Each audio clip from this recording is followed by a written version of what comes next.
broken into your home, violated your holy temple, left a pile of rubble. They've served up the corpses of your servants as carry-on food for birds of prey, threw the bones of your holy people out to the wild animals to gnaw on. They've dumped out their blood like buckets of water. Their bodies were left to rot, unburied, or nothing but a joke to our neighbors, graffiti scrawled on the city walls. How long do we have to put up with this, God? Do you have it in for us for good? Will your smoldering rage never cool down? If you're going to be angry with the pagans who care nothing about you, or your rival kingdoms who ignore you. They're the ones who ruined and wrecked and looted the place. Don't blame us for the sins of our parents. Hurry up and help us. We're at the end of our rope. You're famous for helping. God, give us a break. Your reputation is on the line. Pull us out of this mess. Forgive us for our sins. Do what you're famous for doing. Don't let the heathen get by with their sneers. Where's your God? Is he out to lunch? Go public and show the godless world that they can't kill your servants and get by with it. Give groaning prisoners a hearing. Pardon those on death row from their doom. You can do it. Give our jeering neighbors what they've got coming to them. Let their God taunts boomerang and knock them flat. Then we, your people, the ones you love and care for, will thank you over and over and over. We'll tell everyone we meet how wonderful you are, how praiseworthy you are.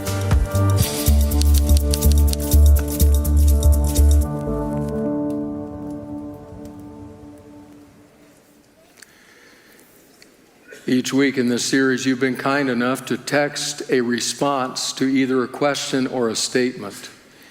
Before we do that this morning, however, I'd like to give you a definition of a word that is central to our conversation today, but that we don't use very often.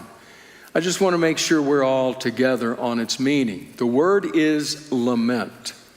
Lament. Here's a dictionary definition of the word lament. To feel, show, or express grief, sorrow, or regret. To mourn deeply. That's lament.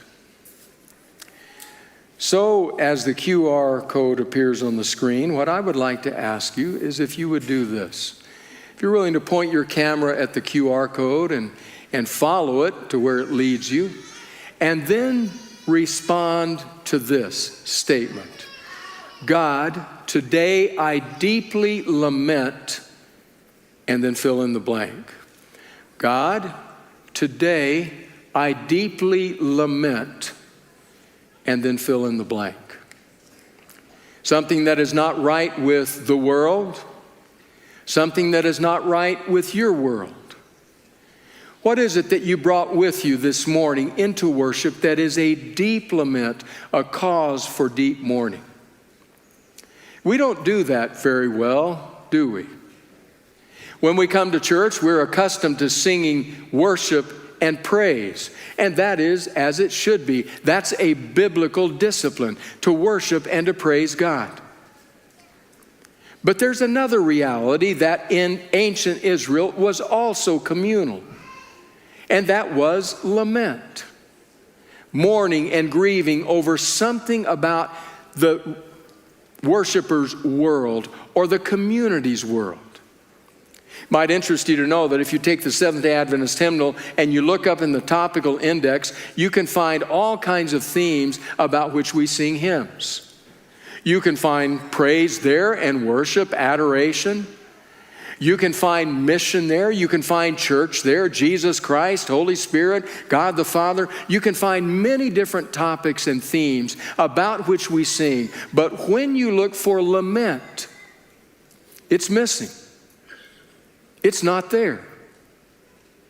That's not true for every community or even every Adventist community. Our African American brothers and sisters have long known how to express profound lament in their worship. Have you listened to the songs, listened to the music of the Negro spirituals? and what they have to say. Sometimes I feel like a motherless child, a long, long way from home. Swing low, sweet chariot, and take me home. Jordan River is chilly and cold. My home is on the other side. Time and again, the music of their song is that of lament, growing out of the experience that they have had.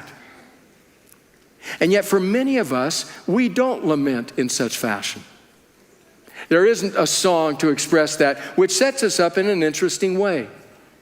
Because what it means is when we come into church, if our heart is filled with joy, if we're at peace with God, at peace with the world, and then we begin to sing praise, we can stand and sing it with joy and integrity. But if we have come in stooped and bowed under the burden of mourning,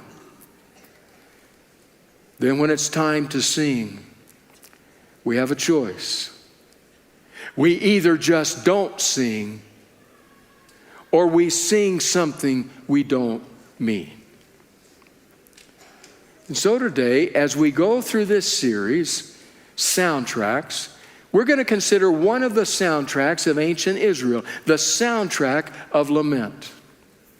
Before we step into that, however, I have to answer what might be a question in your heart and mind. I know it has been at times in my own heart and mind, and that is, so we have these times when we read Psalms that urge us to give our questions to God or to vent with God the anger that is in our hearts and souls.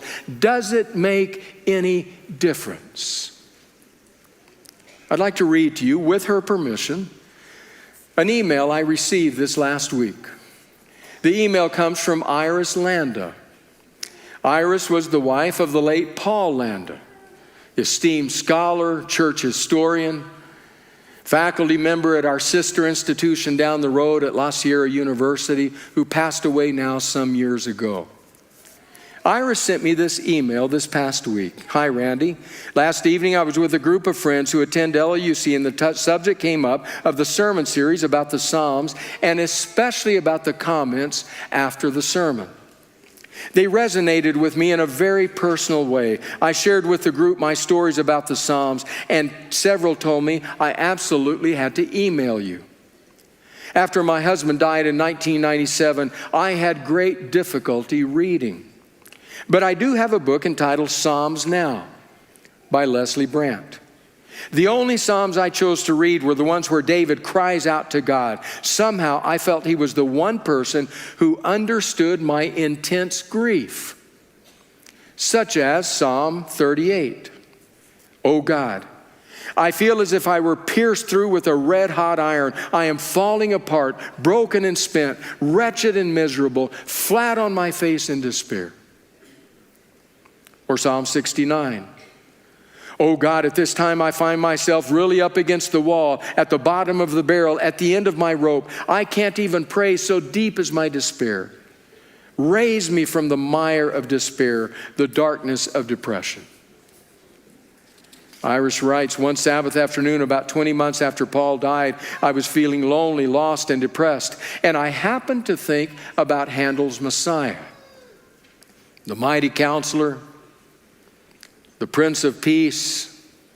This kept going through my mind. Then I exclaimed, that's it. God is the mighty counselor. I will have a counseling session with God. So I lit a candle and started in. God, this is not prayer. This is therapy. And I let God have it. I yelled at God, asked so many questions. I cried and went through a box of tissues. After about an hour, I washed my face, and I knew God had heard me. I did not realize I had so much anger. And I said, okay, God, I'll have another session with you next Sabbath. The following week, I had finished venting in about a half hour. And the third week, I was thinking about what I had not told God, and nothing came up. After a while, I laughed and said, okay, God, you must be laughing with me now. That was the beginning of my healing. I was able to begin a journey to find happiness and joy. Yes, there are occasional times when I have an intense, angry conversation with God, and now I know I'm heard.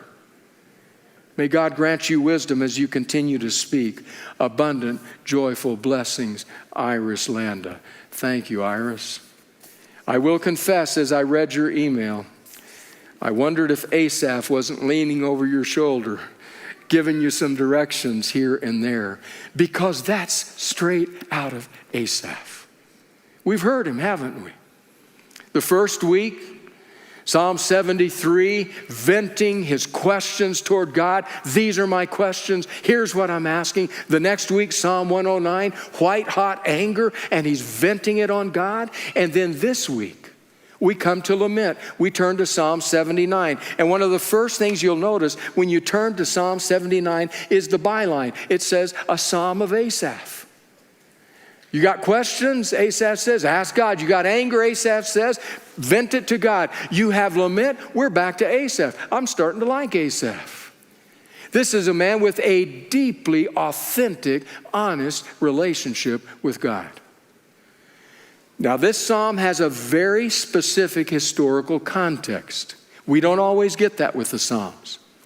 Sometimes, in fact, most of the time, the Psalms are just beautiful or raw or honest or kind songs about what's going on in the life of ancient Israel, but we don't have their context. But there are certain ones for the context we do know we have, and this is one of those. The context is the destruction of Jerusalem in 587, 586 BC, a horrific time in Israel's history. In fact, some Old Testament scholars say this was the most cataclysmically difficult moment in all of the Old Testament. You may see it differently, but some say that. That's the context for what's happening here. In fact, if you ever have the opportunity of being in the city of Jerusalem on a Friday afternoon or Friday evening, go to the Western Wall, that piece of the exposed wall that is still there, and you will see the Jewish people coming, and you will see them praying, rocking back and forth as they express their heart through different scriptural passages to God. This is one of the Psalms they recite. It grows out of that very experience. 3 different sections of unequal length. We're going to read the first one now.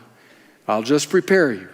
He is describing what happened when Jerusalem was ransacked and destroyed. Psalm 79, verse 1. O God, pagan nations have conquered your land, your special possession. They have defiled your holy temple and made Jerusalem a heap of ruins. They have left the bodies of your servants as food for the birds of heaven. The flesh of your godly ones has become food for the wild animals. Blood has flowed like water all around Jerusalem. No one is left to bury the dead. We are mocked by our neighbors, an object of scorn and derision to those around us. It's horrific. James Montgomery Boyce, the late James Montgomery Boyce, says that Psalm 74 and Psalm 79, in a sense, parallel each other. Both of them deal with the destruction of Jerusalem. But Boyce says in Psalm 74, what you get is a picture almost of the psalmist, as it were, taking God by the hand and walking him around the destroyed city and telling him what happened. God, right there, that's where they broke through the wall. And right there, that's where they lined us up and slaughtered us. And over there, that heap of stones, that's the temple that has been devastated and destroyed. God, when are you going to act and do something? Where are you?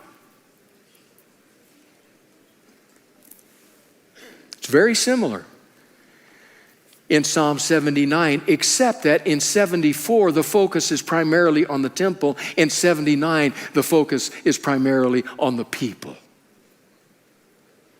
Both of them have those questions, that lament of the heart and soul. It's important that we understand just how devastating this was. So let me read to you a summary by Boyce, where he points out 4 ways in which their lives were basically over. So listen to what Boyce writes. None of us has been witness to a disaster of this magnitude. Bad things happen to us sometimes. We get sick, or someone close to us dies, or a fire destroys our home, or we lose a job. But here, everything that could go wrong has gone wrong.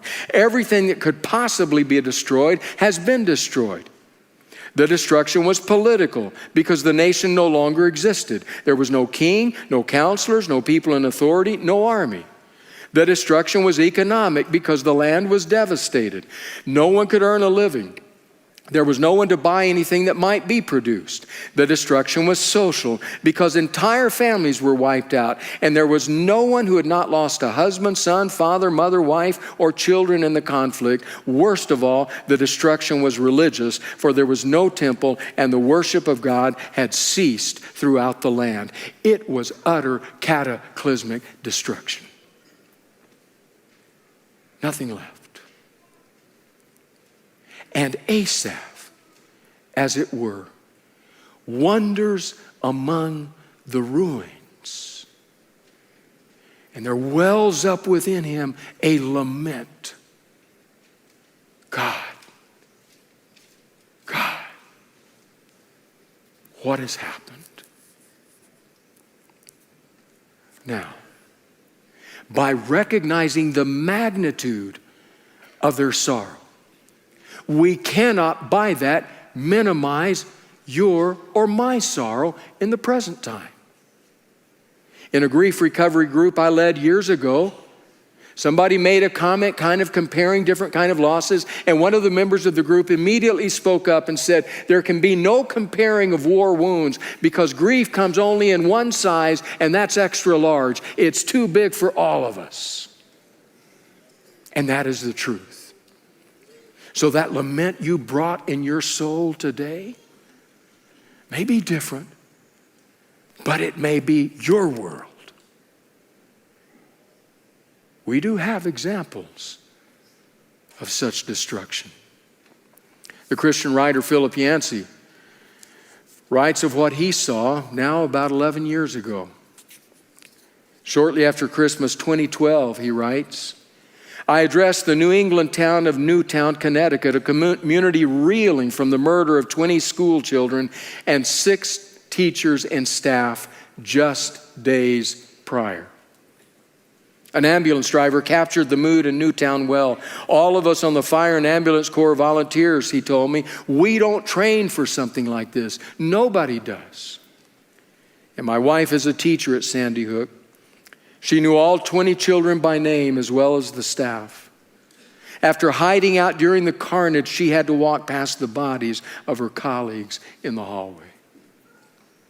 He paused to control his voice, then continued. Everyone experiences grief. Usually, though, you bear grief. You go to the grocery store, you go back to work, eventually the outer world takes over more of you and the grief begins to shrink. But here in Newtown, we go to the store and we see memorials to the victims. We walk down the street and we see the markers on the porches of those who lost a child. It's like a bell jar has been placed over the town with all the oxygen pumped out. We can't breathe for the grief.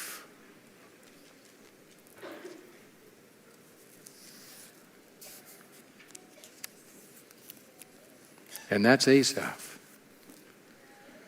God, we can't breathe for the grief. So what do? Asaph laments. He laments to God. We're going to read it. It's the larger part of the psalm. Back to Psalm 79. I want you to notice that what he says clusters around 3 primary questions or statements. The question, how long? The question, why do you let them destroy us and then laugh at us? And then the plea, save us. His lament will cluster around those 3 realities. Psalm 79, verse 5. O Lord, How long will you be angry with us? Forever? And by the way, remember last week, before we read more, remember last week, his unvarnished, unretouched, unedited expression to God of his anger. He is just as emotionally clear and candid and honest in this lament. So we go back now, verse 5. O Lord, how long will you be angry with us? Forever? How long will your jealousy burn like fire? Pour out your wrath on the nations that refuse to acknowledge you, on kingdoms that do not call upon your name, for they have devoured your people Israel, making the land a desolate wilderness. Do not hold us guilty for the sins of our ancestors. Let your compassion quickly meet our needs, for we are on the brink of despair. Help us, O God of our salvation. Help us for the glory of your name. Save us and forgive our sins for the honor of your name. Why should pagan nations be allowed to scoff, asking, where's their God? Show us your vengeance against the nations, for they have spilled the blood of your servants. Listen to the moaning of the prisoners. Demonstrate your great power by saving those condemned to die. O Lord, pay back our neighbors 7 times for the scorn they have hurled at you.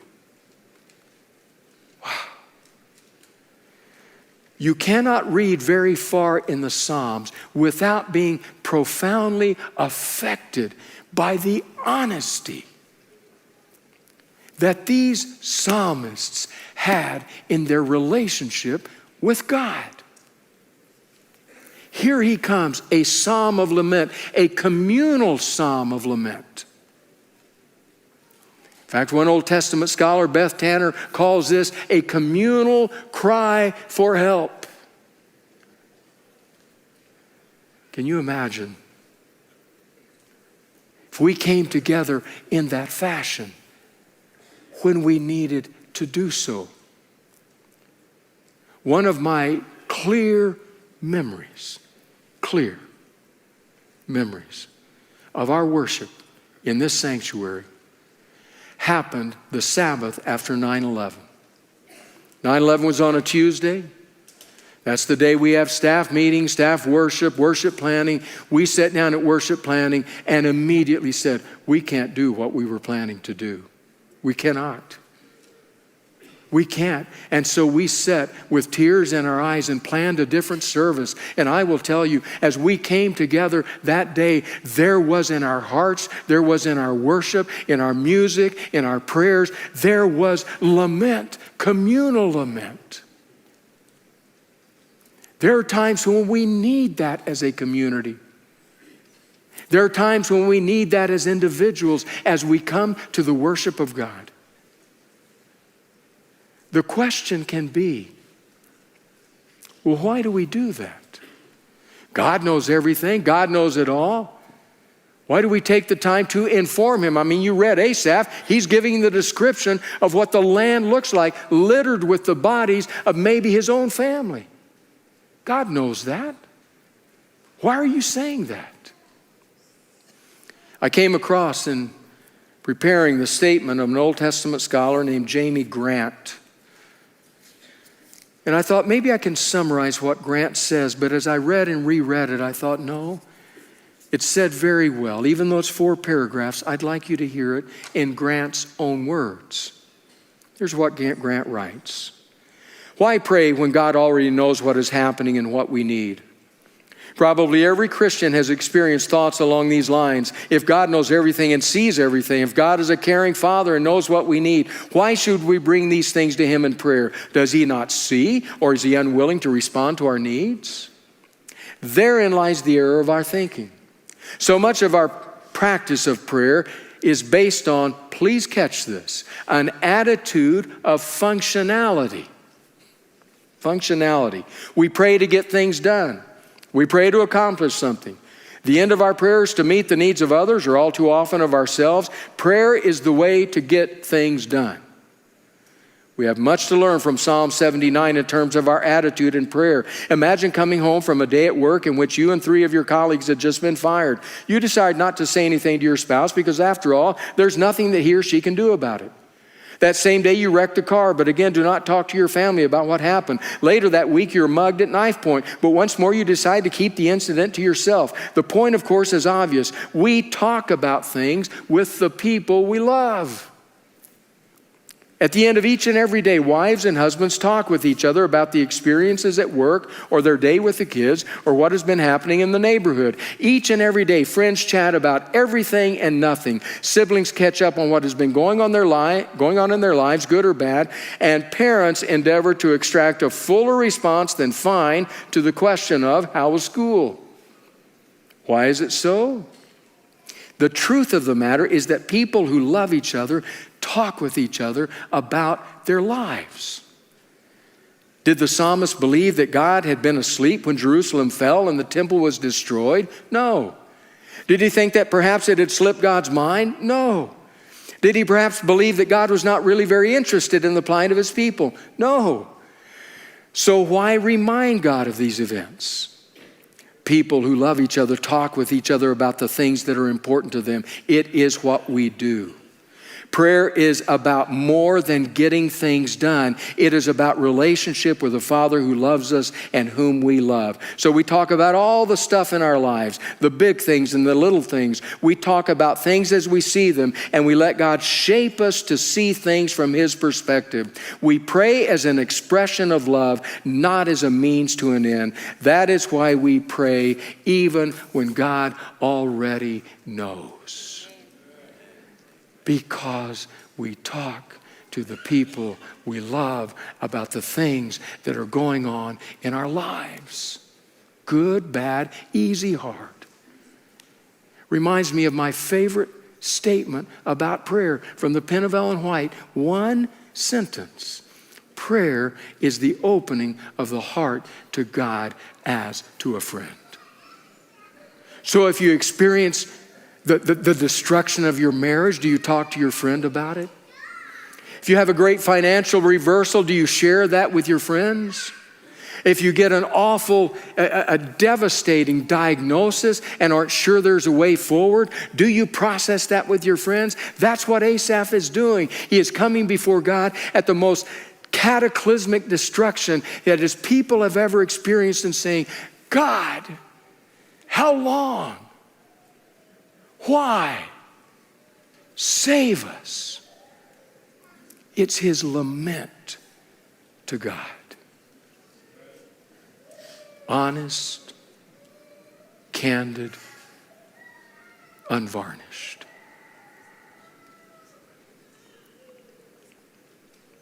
So where does that lead? What comes from that?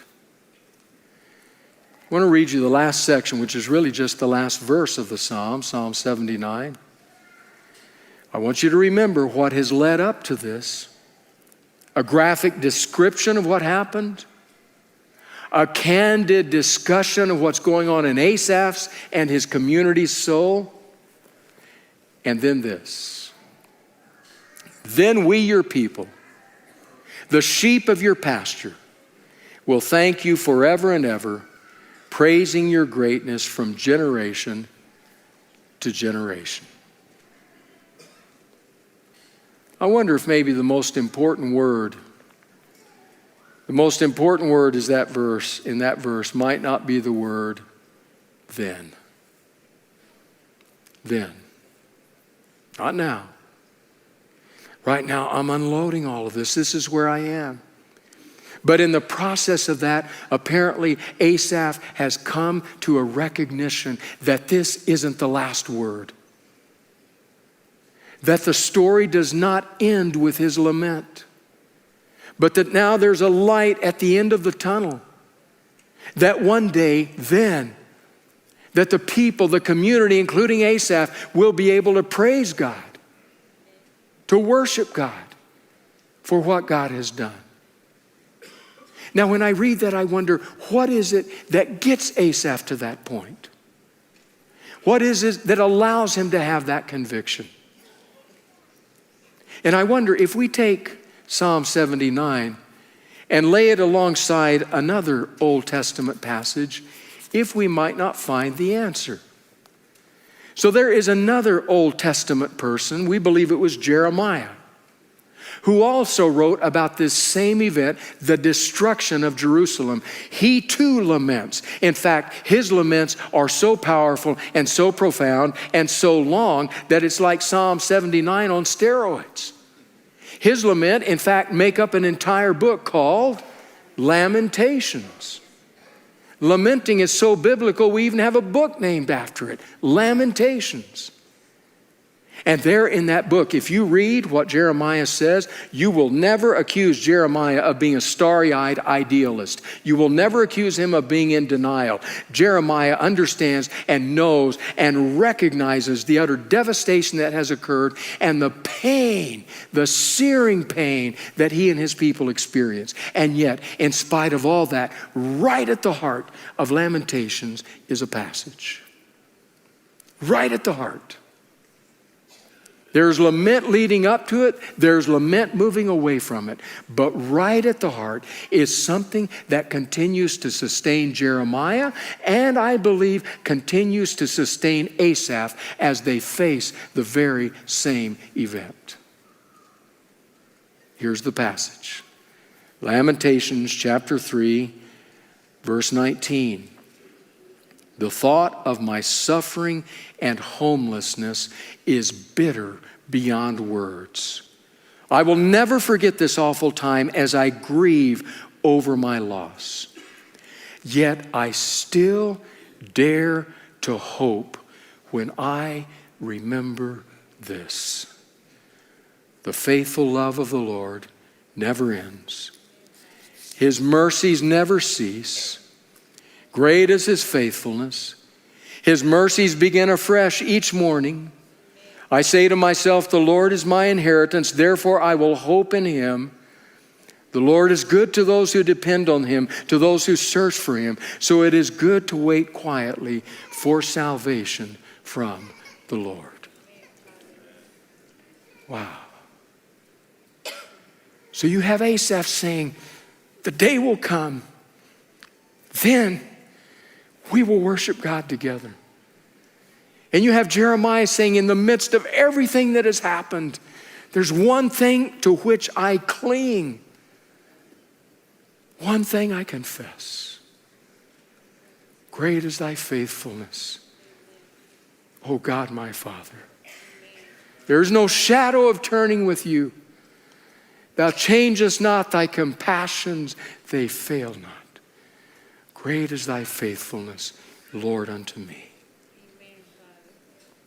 Do you realize how they're surviving?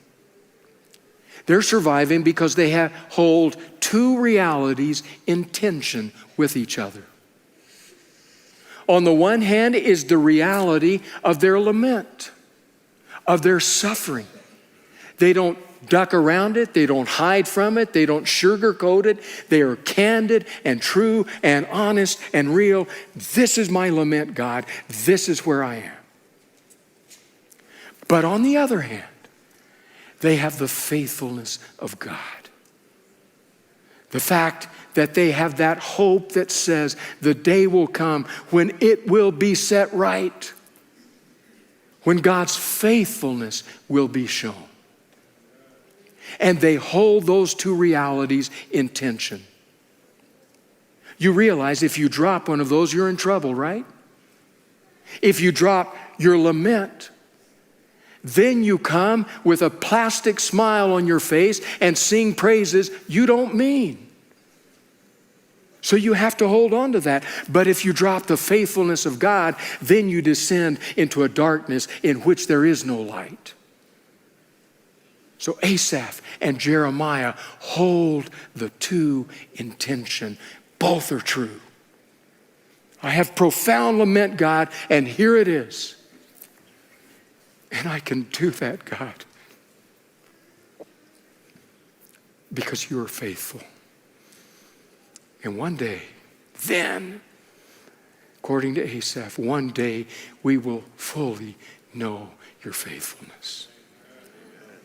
So we've come this morning, come to worship, but we've come with laments in our souls.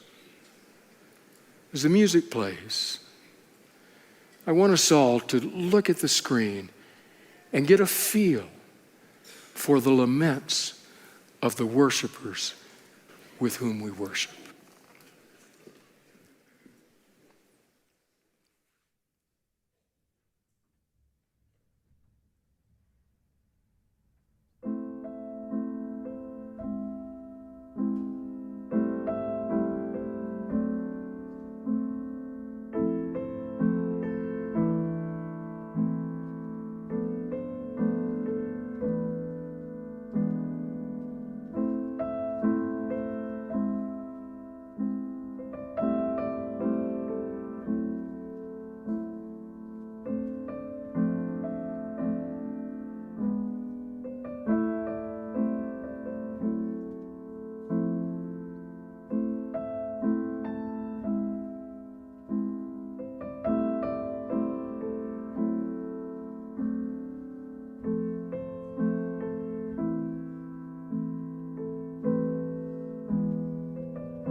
Gracious God, we come with many laments in our heart. Broken relationships, sorrow over the deaths of loved ones, sadness at the condition of the world, of the country. Or we come to present those to you in honesty, in truth. We come casting ourselves upon you. Lord, let us have the courage to be more honest in our prayers with you.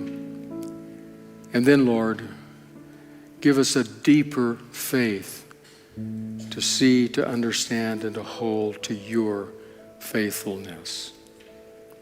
Lord, here we are, your people. Save us, we pray. In Jesus' name, amen. Friends, I'd like to ask you to ponder your own heart in candor as the music plays.